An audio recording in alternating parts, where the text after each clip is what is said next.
Hello my crocheter friends, it's Yobi here today, and in this video I'm sharing with you two methods of how to make a magic ring. For the first method, we are going to take the loose end of our yarn and place it on top of the index finger of the non-dominant hand. Then we place our thumb on it so that we hold this, and we take the ball end of the yarn and wrap it around our index and middle finger together. I'm going to form a little cross and secure this little cross with my thumb. Now this ball end of the yarn is going to be in between my ring finger and the little finger to hold this. Okay? So this is the position for starting with our magic ring. Now we are going to take our hook and pass it underneath the first thread, and with the head of our hook we are going to pull the second thread under the first thread, like so. In this position I'm going to twist my hook so that the head of the hook is pointing towards me. Okay, and now in this position I'm going to twist in the clockwise direction so that the handle of the hook is in my direction.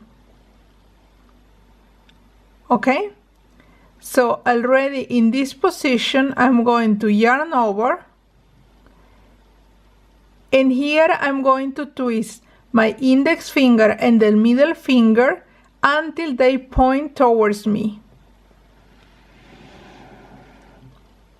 Okay, now in this position I'm going to pull the second loop through the first one, and this counts as our first chain in the magic ring. If your pattern calls for one turning chain, this is already the one. If your pattern calls for two turning chain, you have to make one chain in addition to this, and if your pattern calls for 3 turning chains, you have to make 2 chains additionally. Now I'm going to remove my fingers, and we are going to fix these threads so that they are not crossing, just like so, and I can start working my stitches into the ring. Just as an example, I'm going to assume that my pattern called for 3 turning chains. So here I have 1, I'm going to make 2 more, and I'm going to work double crochet into the ring. The key point here is that we are going to work with these 2 strings together.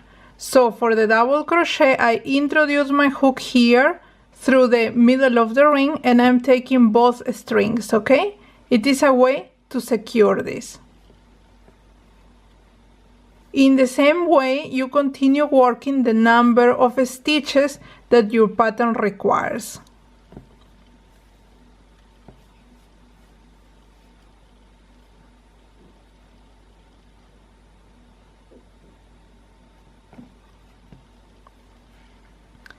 Here I have worked a set of double crochet, and I want to show you how to adjust the dimension of this magic ring. For that, you just pull the loose end of the yarn and you are going to adjust the size of this ring, and a circle will be formed. Okay, that's the way to work with this type of magic ring. For the second method, you are going to hold the yarn between the thumb and the middle finger, and you are going to take the loose end of the yarn and wrap this around your index finger twice. Okay, now I'm going to hold the loose end also with my thumb and the middle finger, as you can see here.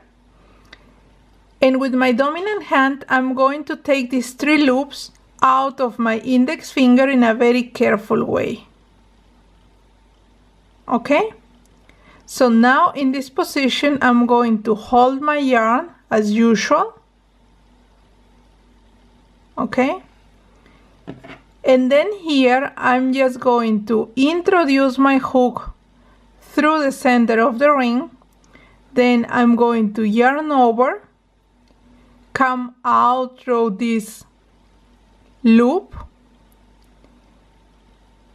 I'm going to hold the loose end of my yarn with my dominant hand just for regulating the tension, and here I'm going to yarn over and pull through this loop, and now the chain is ready.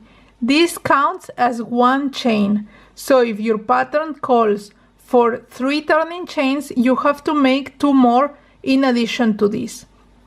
I will assume that my pattern called for 3 turning chains, okay, and now I'm just going to work a number of double crochets so that I can show you how to regulate the size of this loop.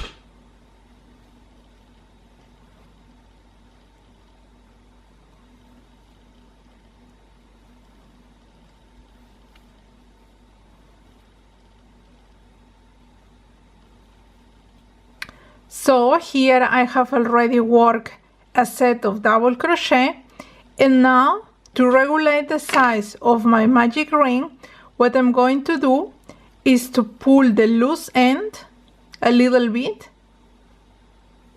okay, and now I'm going to take the smaller loop and pull it a little bit as well, as you can see here. Okay, so now I pull it again,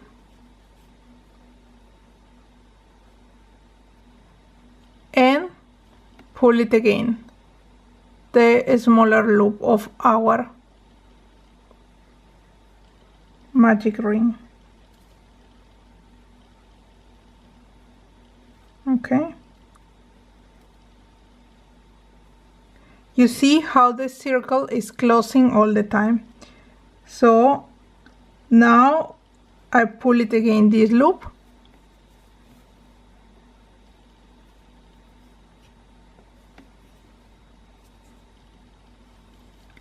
and now the circle is closed.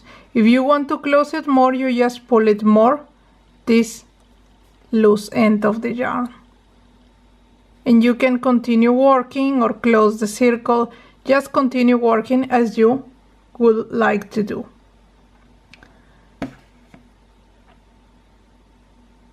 And that's all what I have for you, my friends. If you enjoyed the video or you have learned something new, please give thumbs up to this video. Leave me a comment down below if you have any question or any other suggestions of what you would like to see in the future. You know I love reading your comments. I wish you a nice day and see you next time. Bye!